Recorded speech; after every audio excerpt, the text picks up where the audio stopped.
여러분 안녕하세요. 토픽 어휘 재미있는 한자 40번째 시간입니다.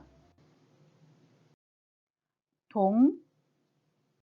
네, 오늘은 겨울이라는 뜻의 동이라는 단어를 배워보도록 하겠습니다. 자, 춘하, 추, 동 기억하고 계시죠? 네, 봄, 여름, 가을, 겨울이라는 뜻입니다. 그래서 우리가 그동안 봄, 여름, 가을이라는 뜻의 춘, 하, 추를 배웠어요. 그러면 오늘은 겨울이라는 뜻의 동이라는 글자를 배워보도록 하겠습니다. 어떤 단어들이 있는지 같이 살펴볼게요. 입동. 네, 여러분, 입동 기억하고 계시죠? 입춘, 입하, 입추. 네, 봄, 여름, 가을이 시작하는 그러한 절기. 우리가 이렇게 배웠어요. 그러면 입동은 당연히 1년 중 겨울이 시작된다는 날, 그런 절기를 입동이라고 합니다. 보통 11월 8일쯤 입동이 있습니다. 그래서 우리가 보통 생활에서 오늘 왜 이렇게 춥죠? 그러면 오늘 벌써 입동이에요. 오늘이 벌써 겨울이 시작되는 그 절기예요. 라고 이렇게 말을 합니다. 동지. 자, 여러분, 동지도 네, 절기 중에 하나인데 이것도 알아두셔야 합니다. 우리 여름에 여름 배울 때 여름 날이 가장 긴 그런 절기를 하지라고 했었죠. 그러면 동지는 1년 중 밤이 가장 긴 날을 동지라고 합니다. 그래서 보통 12월 22일경이고 이날에는 귀신을 쫓기 위해 붉은 팥으로 죽을 쑤어서 먹고 문이나 벽에 팥죽을 조금씩 뿌리는 풍습이 있다라는 그러한 설명이 있습니다. 네, 그래서 여러분 동짓날 밤이 가장 긴 이 절기날에는 밤이니까 아무래도 밤이 기니까 뭐 귀신이라든가 뭐 고스트 뭐 나쁜 그런 것들이 많이 이렇게 일을 한다고 생각을 해요. 그래서 한국 사람들은 예전에 귀신들은 빨간색, 붉은색을 싫어하고 무서워한다라고 생각을 해서 이 동짓날 사람들이 빨간색인, 붉은색인 이 팥, 레드빈으로 죽, 네, 포리지죠. 네, 레드빈 포리지를 만들어서 먹었다고 합니다. 문이나 벽에 바르는, 뿌리는 그런 풍습은 잘 모르겠고요. 이날은 모든 한국 사람들이 팥죽을 먹습니다. 그래서 여러분이 한국에서 사시면 아마 이날 시장이라든가 마트에서 또 식당에서 팥죽을 파는 걸 많이 보실 수 있어요. 이날은 옛날부터 이렇게 동짓날 먹는 팥죽, 그래서 동지 팥죽이라고 하는데 그것을 먹는 날입니다. 자, 여러분, 여기 보시죠? 팥죽, 레드빈으로 만든 팥죽이에요. 그래서 이날을 여러분이 이런 팥죽 먹는 모습을 많이 보실 수 있습니다. 월동. 네, 월동할 때 월은 보내다, 어떤 시간을 보내다라는 뜻으로 월동하면 겨울을 보내다라는 뜻입니다. 네, 그래서 윈터링 해서 겨울을 보내는 것, 그런 것을 월동이라고 합니다. 그래서 탐험자들은 월동을 위한 오두막을 서둘러 지었다. 네, 탐험자, 네, 탐험가, explore라고 하죠. 그 사람들이 겨울에는 추우니까 집이 좀 필요하겠죠. 그래서 겨울을 보내기 위해서 네, 빨리 쉐드, 오두막을 빨리 만들었다, 지웠다 이렇게 말을 합니다. 두 번째, 이 호수에서 많은 야생 오리가 월동한다. 네, 야생 오리 하면 와일드 덕이에요. 그런데 이게 봄, 여름 날씨가 따뜻할 때는 여기에 안 살아요. 얘네들이 아무래도 추운 날씨를 좋아하나 봐요. 그래서 다른 데 살다가 겨울이 되면 겨울을 보내기 위해서 네, 이리로 이 호수로 날라와서 사는 거예요. 그래서 여기서 월동한다라는 말은 이 호수에서 여기에서 겨울을 보낸다라는 그런 뜻입니다. 자, 세 번째, 월동용 가전제품을 찾는 소비자가 늘고 있다. 네, 월동용 가전제품. 네, 여러분, 겨울을 보내기 위한 가전제품. 네, 홈 어플라이언스 뭐가 있을까요? 네, 뭐, 스토브도 있고, 뭐, 여러 가지가 있겠죠? 네, 에어 컨디셔너에서도 따뜻한 바람이 나오니까, 네, 이렇게 겨울을 보내기 위한 가전제품. 네, 그 윈터 홈 어플라이언스 이렇게 말을 합니다. 하우저 백화점의 연례 겨울 박앤 세일에서 월동 준비를 하세요. 네, 여러분, 여기 월동 준비라는 말이 나오죠. 겨울을 보내기 위한 준비를 여기에서 백화점에서 하세요라는 말입니다. 자, 겨울을 보내기 위해서 또 겨울을 준비하기 위해서 뭘 해야 되나요? 네, 뭐 스토브, 가스 스토브나 일렉트릭 스토브를 사야 되고 또 이불, 두꺼운 옷도 사야 되고 이불도 사야 되고 네, 여러 가지 사야 되죠. 그런 것을 월동 준비라고 합니다. 한국에서 가장 중요한 월동 준비, 네, 겨울을 보내기 위한 준비가 뭔지 아세요? 네, 한국에서는 김장, 네, 겨울 동안 먹을 김치를 한꺼번에 만드는 거예요. 보통 11월에 네, 겨울에 먹을 동안 겨울 동안 먹을 그런 김치를 많이 만들어 놓습니다. 그래서 봄까지 보통 3월, 4월까지 먹을 수 있는 많은 양의 김치를 만드는데 그것을 김장이라고 합니다. 네, 한국에서는 아주 중요한 월동 준비입니다. 자, 그럼 여러분 월동이라는 단어를 한번 살펴보세요. 첫 번째부터 월동을 위한 네, 명사로 썼어요. 나운이에요. 두 번째 문장은 월동한다. 네, 이거는 verb, 동사예요. 그 다음에 월동용, 네, 그 다음에 월동 준비하고 단어들이 이렇게 쓰이는구나 라고 여러분이 알아두시면 좋을 것 같습니다. 동면, 네, 여러분, 동면할 때 면은 잠을 자다라는 뜻입니다. 그래서 수면 기억하고 계시죠? 네, 요즘 수면 잠을 잘 못 잤어요. 또 잠을 잘 자기 위해서 먹는 약 수면제 하고 이렇게 얘기하지요. 그래서 수면할 때 면, 잠을 자다라는 뜻입니다.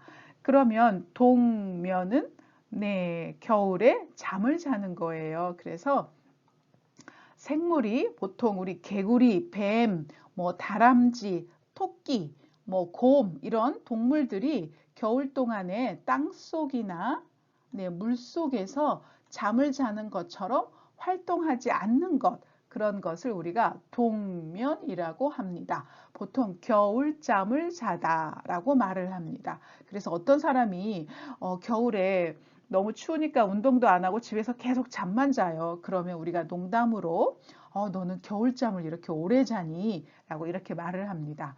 겨울잠을 자다. 네, 그것을 어려운 단어로 동면이라고 합니다.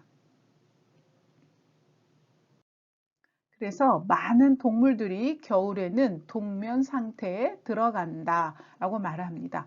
동면 상태라고 표현되어 있죠. 네, 어떤 잠을 자는 것처럼 활동하지 않는 것, 그것을 말합니다. 두 번째, 일부 종들은 겨울을 보내기 위해 물속에서 동면한다. 네, 종 하면 some species 이렇게 이야기하죠. 네, 겨울 동안에 에너지를 아끼기 위해서 물속에서 잠을 잔다, 겨울잠을 잔다, 동면한다 라고 이렇게 말을 합니다. 곰은 언제 동면에서 깨어나니? 네, 잠을 깨다. 그것처럼 동면에서 깨어나다 라고 이렇게 표현을 합니다. 그래서 곰이 언제 동면에서 깨어나요? 네, 봄에 깨어나지요. 네, 이렇게 말하시면 돼요. 동복, 네, 여러분, 동복, 복 기억하고 계시죠? 복은 한복, 운동복, 뭐 이런 것처럼 옷이란 뜻이에요. 겨울에 입는 옷. 그래서 보통 교복, 학교에서 입는 교복, 스쿨 유니폼, 겨울에 입는 거 우리가 동복이라고 합니다. 자, 선생님이 한번 물어볼까요? 자, 봄과 가을에 입는 옷을 뭐라고 할까요? 네, 춘추복이라고 하지요. 여름에 입는 옷은 네, 하복이라고 합니다. 네, 이렇게 보통 교복 중에서 겨울에 입는 교복을 동복이라고 많이 이야기를 하고 또 뭐 겨울에 입는 뭐 파카나 뭐 코트 그런 것도 우리가 동복이라고 이야기를 합니다. 그래서 오늘 동복을 입고 학교에 갔어요. 네, 오늘 겨울 학교 유니폼을 입고 학교에 갔어요. 라는 뜻이고, 자, 어머니께서는 따뜻한 동복을 구매해 주셨다. 자, 엄마가 겨울 옷을 사주셨어요. 라는 그런 뜻입니다. 그래서 동복, 네, 겨울 옷을 사주셨어요. 구매하다라는 말은 사다라는 말입니다. 자, 친구에게 물어보는 거예요. 너는 하복이 좋아? 동복이 좋아? 너는 여름에 입는 유니폼이 좋아? 아니면 겨울에 입는 유니폼이 좋아? 라고 이렇게 물어보는 거죠. 여러분은 하복이 좋으세요? 동복이 좋으세요? 동계? 자, 여러분, 동계할 때 계는 계절이란 뜻입니다. 그래서 그냥 겨울이란 뜻이에요. winter season. 겨울이라는 말을 어려운 단어로 그냥 동계라고 이야기합니다. 자, 그러면 이것도 여러 가지 계절을 말할 수 있겠죠? 봄 뭐라고 할까요? 네, 춘계, 여름 하계, 가을 추계, 겨울 동계 이렇게 이야기합니다. 자, 4년마다 동계올림픽이 열린다. 네, 네, 4년마다 올림픽, 동계올림픽, 윈터올림픽 열리죠. 네, 그런데 한국에서는 겨울올림픽 이렇게 이야기하지 않습니다. 왜냐하면 올림픽은 뭔가 포멀하고 멋있는 그런 일이니까 겨울올림픽 하면 조금 이상합니다. 그래서 똑같은 윈터지만 네, 이렇게 멋있는 말이나 포멀한 말 앞에서는 동계라고 이야기합니다.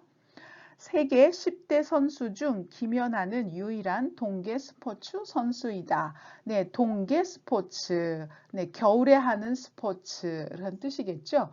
여러분, 겨울에 하는 스포츠가 뭐가 있을까요? 네, 뭐 스키도 있고, 네, 스케이트, 피겨 스케이팅, 뭐 여러 가지 눈에서 하는 그런 스포츠 그런 것을 우리가 동계 스포츠, 겨울에 하는 스포츠라고 이야기를 합니다. 자, 세계 10대 선수, 세계에서 10명의 가장 유명한 선수를 뽑았는데 그 중에 김연아 선수가 뽑혔나 봐요. 그런데 유일하게 동계 그 겨울에 하는 스포츠 선수는 김연아 선수밖에 없어요라는 그런 뜻입니다. 김연아 선수는 영어로 유나킴이라고 합니다. 여러분 여기 사진에 보시는 것처럼 피겨 스케이팅 선수입니다. 네, 김연아 선수는 한국에서 정말 유명하고 네, 영향력이 많은 그런 운동선수입니다. 왜냐하면 한국에서는 동계 스포츠가 그렇게 인기가 없어요. 그리고 동계 스포츠를 잘 몰라요. 그래서 지원하는 팀이 별로 없어요. 그런데 김연아 선수는 어렸을 때부터 이렇게 후원을 받지 않고 동계 스포츠, 이 피겨 스케이팅을 혼자서 막 연습했어요. 그래서 연습도 많이 하고 노력도 많이 하고 또 그러한 재능, 그러한 탤런트가 있어요. 재능도 있고 그래서 이 선수가 올림픽뿐만 아니라 네, 그 많은 대회에 나가서 금메달을 땄어요. 그리고 이 선수가 네, 돈을 많이 벌고 그 돈으로 네, 기부, 도네이션도 많이 하고 굉장히 스캔들도 별로 없어요. 그래서 김연아 선수를 대부분의 한국 사람들이 굉장히 좋아하고 칭찬하고 굉장히 존경합니다. 그래서요, 김연아 선수를 많이 그 이름을 여러분이 들을 수 있게 될 거예요. 자, 두 번째, 축구 대표팀은 제주도에서 한 달간 동계 훈련을 실시했다.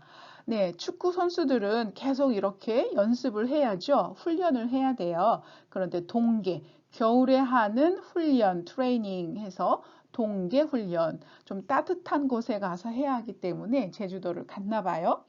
자, 그런데 여러분, 동계는 겨울이라는 뜻이에요. 그런데 동계라는 단어하고 같이 쓰이는 단어들을 같이 볼까요?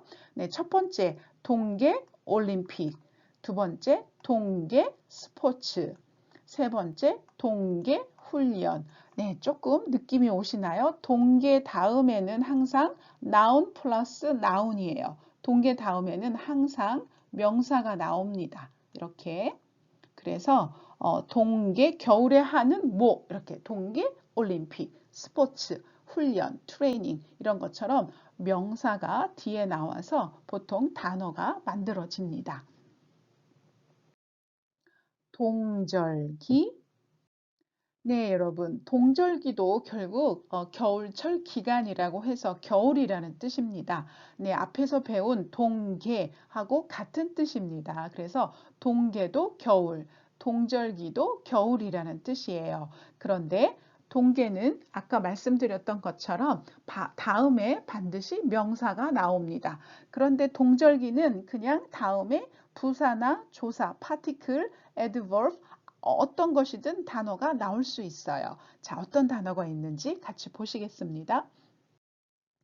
동절기 동안에는 동절기에는 하고 이렇게 파티클 쓰였어요.